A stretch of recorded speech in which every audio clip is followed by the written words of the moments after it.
Now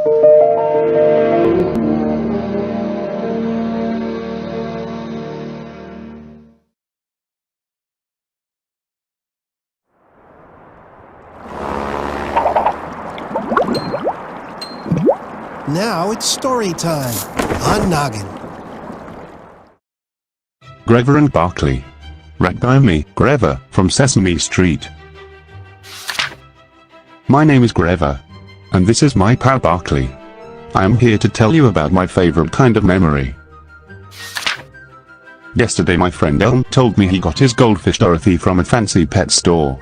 He asked me where I got Barkley, and I told him all about it. When I was 8 years old, I lived in the city. I did not have a dog. One day my daddy called us down the hall. His dog had puppies. He was going to give me one. One puppy was smaller than the others. My daddy said, "Do not take him. He's the runt. He'll always be small and sick."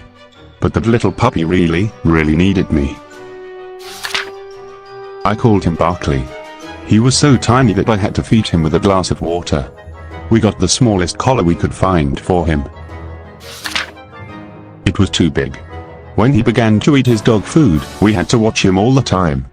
He was so tiny that he was always getting lost, even in our small apartment. Daddy said Barkley was just too small. He did not think he could live through the winter. I was very sad. That night, I told Barkley I wished he'd grow to be a big healthy dog. I told him I believed in him. Next morning, he looked bigger to me. He seemed to have an easier time eating his dog food. And his collar was not so loose. In fact, by the time Daddy got home, the collar was too small. By bedtime, Barkley's tiny basket seemed a little too small for him. So I let him sleep on my pillow again. That was a mistake. Next morning, Mommy thought Barkley looked different. Daddy said, "I think he's growing." I decided to take Barkley for a walk. At the corner I saw a big dog coming. I knew I should pick Barkley up so that big dog could not hurt him. I should not have worried. Barkley was really growing. We ran home to show Mommy how big he was. Had our apartment door grown smaller? Daddy could not believe it. We put Barkley in the garden to sleep at night. In the morning, the lady upstairs called us. It was about Barkley. In fact, all the neighbors were starting to notice him. The landlord called the police. They came to see Barkley. They said he'd have to go. But how? He could not go through the door.